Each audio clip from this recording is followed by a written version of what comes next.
Good morning. Welcome to Mermaid in the Sea Tarot.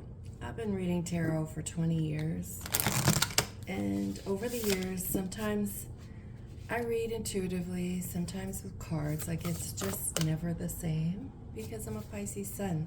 So sometimes I'm deep in the ocean, and sometimes I'm, gurgling at the surface. So today, I feel like using all the deep cards. I'm going to do Celtic Cross, the crane bag. So let's get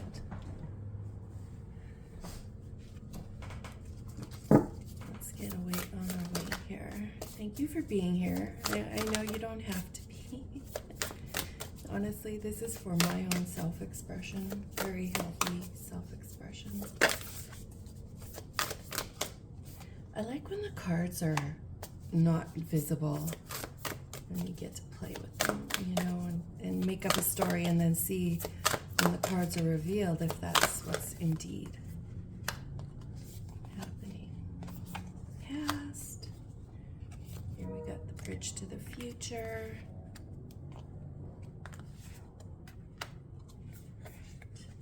The near future. 7, 8, 9, 10. Let's get in focus here.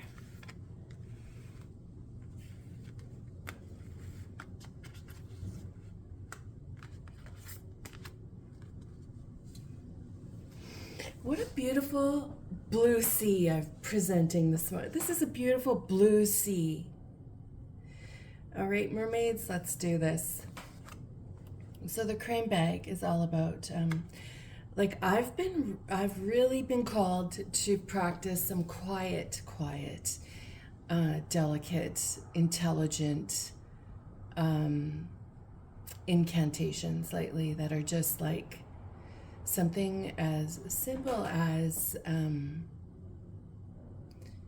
we're in this cobweb, we walk it through. I know where I'm going. I don't know about you. And just make it a really sacred incantation.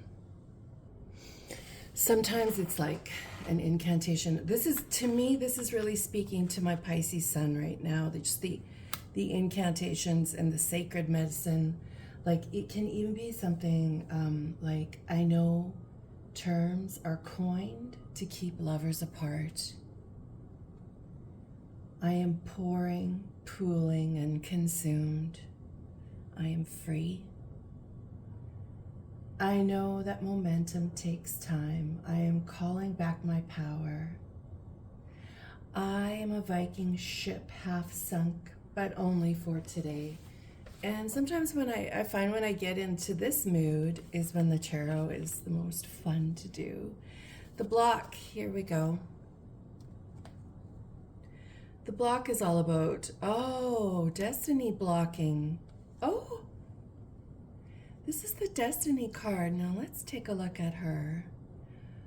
What is destiny, or are we being blocked to destiny because of our incantations? Maybe. Are we feeling an inauthentic block based on not having, the love turn out the way we wanted it to? That could be. There's so much joy in a person that a Pisces can see is shared with someone else, and that hurts. And perhaps you were waiting on somebody who never did show. And so now what do? Well, we're going to do some sacred incantations that mean a lot to you. And then we're going to be done with self-healing, and just, even as early as this evening or tomorrow, you're going to be back in the game and refreshed and frisky and ready to go. And I feel like destiny is like on the other side of something right now. Like you need to have a new soul response to something, okay? So what's happened to now has been for you, and it's okay. But now the soul responses have to be a different focus. So I know I can speak this deeply because you're Pisces and you're going to hear it. If not, I'm sure you've clicked out by now. So what is the focus? Look at the endurance. Keep going. So just like I just said, we're waking up tomorrow fresh. You could even in 1 hour rebirth yourself and be like, nope, I've got bigger things to do. I feel the disassociation to my emotions occurring right now. And that typically means a rebirth, and I'm ready to meet new people in a frisky, brand new way. Let's look at our past. We just need it. Oh, falling in love. I feel like falling apart. I thought it said falling apart. Can you imagine? This says falling in love with yourself. But you know, I feel like you fell in love in February, March, April. And then things were going really strong until probably a month ago. And everything fell apart. So of course, falling in love and falling apart are part of the package when it's not your destiny, right? Again, we're tired of the blocks, but the best thing we are, Pisces, is rebirth. Disassociate, come back, rebirthed, and ready to swim in new waters and ready to be the refreshing foundation that so many people rely on to always be there. Even if you're kind of faking it a little for some of your friendships, you know, you're always called to do exactly what the undercurrents of the universe want. That's just a strong validation, you know, of just swimming in the right direction, even though it doesn't feel like it right now. Maybe you're in this mode where, you know, nothing has gone your way ever. And you're like, wow, thanks a lot, destiny. But I don't think we can speak to destiny like that. I think we have to treat it, destiny, as another sacred incantation that we honor, you know, and you know, invite. Sometimes you have to just think, like, I know being picky will pay off. I'm on track and everything's happening. I am safe on roller coaster evenings. I am calling back my power. Okay, let's look at the bridge. The bridge to what we want. All right. Imrama. I like her in this little boat. Like, I don't know how to make love in a canoe. I'm Canadian. This is the journey. This is like the Hermit card. You pull in to protect your soul. But wouldn't it be ever so lovely if somebody else protected your soul? If you were the joy of somebody else's life? I think it's time for that. And I think that's what our little incantations going forward need to represent. Like, we've held on to our own soul for long enough, and we would like somebody to come in with gentle hands and say, hey, I'm going to share this with you, and I hope you join me. Like, do we even know how to react to something like that? I think we would use it as an incantation. Your hands are so big and gentle. I'm safe with letting you help me. Something that huge. Rather than, you know, saying, whoa, I am a sharp jawline. I am amber timber before the fire. No, no, no. We're going to allow. Okay, this card right here is all about your near future. Okay, the guidance.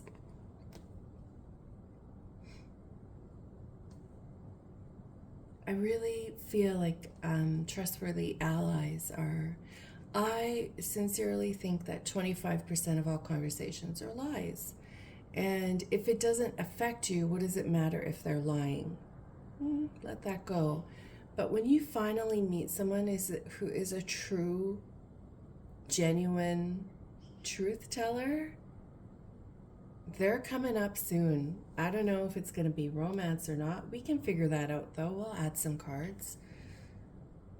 But it's somebody who you're going to be able to rely on. It's somebody who might look at you one day and say, you've been the joy of my life in 25 years. They're going to turn to you and say, you've been the joy of my life. Now, Pisces, if that didn't give you a little thrill, then maybe offer yourself some more incantations in the next few days, but also be available and be with people and allow conversations, be swollen with goodness. Let's go into our future here. Now, this is far future, okay? Sanctuary, privacy, boundaries. That's what we were talking about earlier. Somebody brings you a boundary, but the boundary is, hey, I've got these big open hands just for you. My hands are all yours. Just lay it on me. Lay it on me. I want to do everything I can to make you feel better. So here's the thing. It's easy to assume this person is showing up in 2 hours or in 2 weeks, and then when they don't show up, you're back to square one of needing these incantations to make you feel better before you disassociate into rebirth, right? So I feel like it's okay to think that person is that close. There has to be a law in the universe somewhere that allows that sort of thinking to ring true from time to time and not be so unavailable. Oh, that's just what I said. Being okay with this to like the clairvoyance and the out-of-body travel to agree that, this may or may not happen, and I have to be cool with either or and not so set on one way.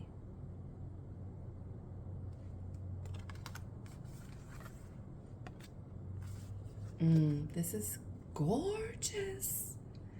This card, Farewell to the Moon. Mystery.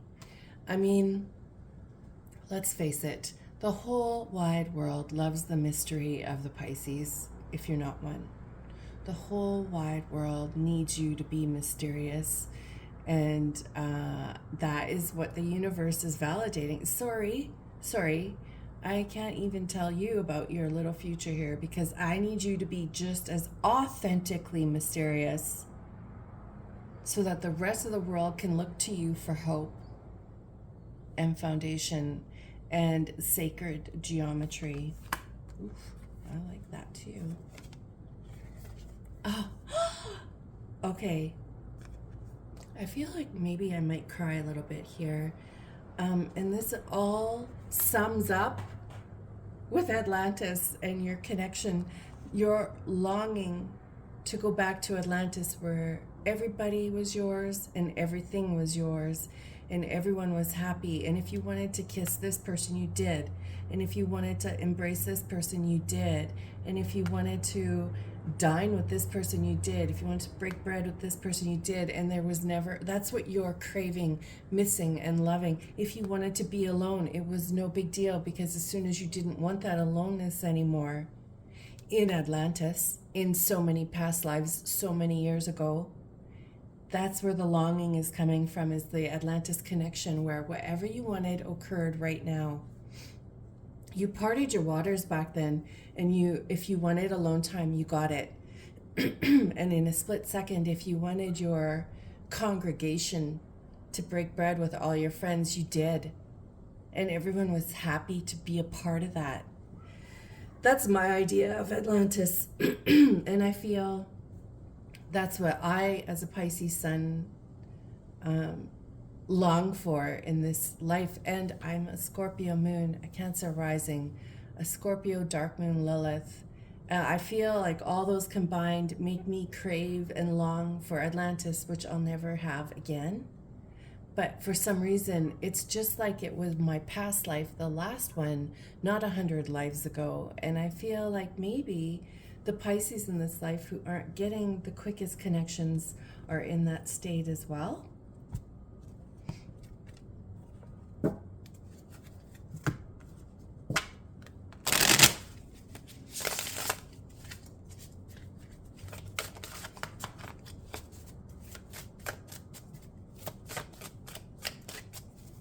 Okay, so that took a long journey of incantations to bring back to Atlantis, right? The incantations are important for Pisces in this life, to feel that being sacred and being the one so many people turn to for authentic mysticism is accurate, right?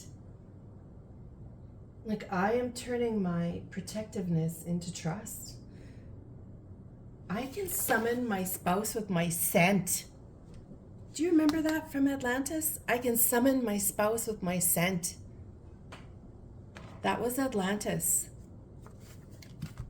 It's not that easy here on Earth. Or is it? Maybe it is.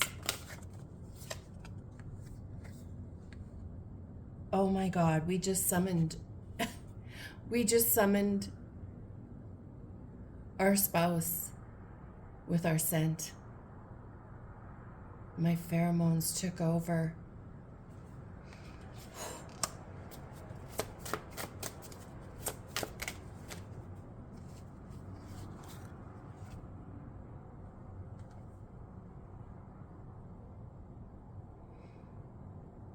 Look at that pentacle, Page of Pentacles. Coming in reversed, it's just feeling like you've lost. When that page is reversed, it's feeling like you've lost. But there's so much more things to win. There it is, I promise. Oh, this reminds me of the Klimt art, the suggestive, the Fool, that zero leap of faith, nakedness, free from baggage. What a crazy painting.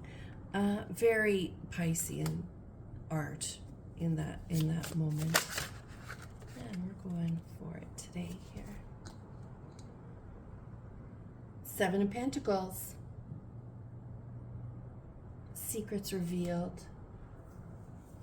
It's a long-term investment, but more than anything, I read the Seven of Pentacles as a fantasy come true.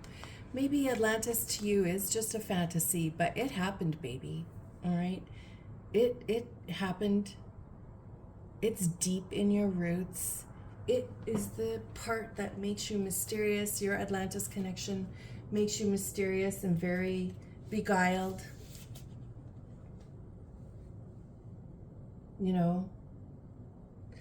I'm a roaring river and a howling heart because of Atlantis. I crave that Atlantis root. But we're on Earth. Okay, swords. Okay, sword lady. She needs to be one step ahead of everyone else. And so she's coming up reversed. Just as a reminder, be selective with your Be selective with your roots. Be selective. It's okay. Remember, in here we were being praised for our endurance to keep going.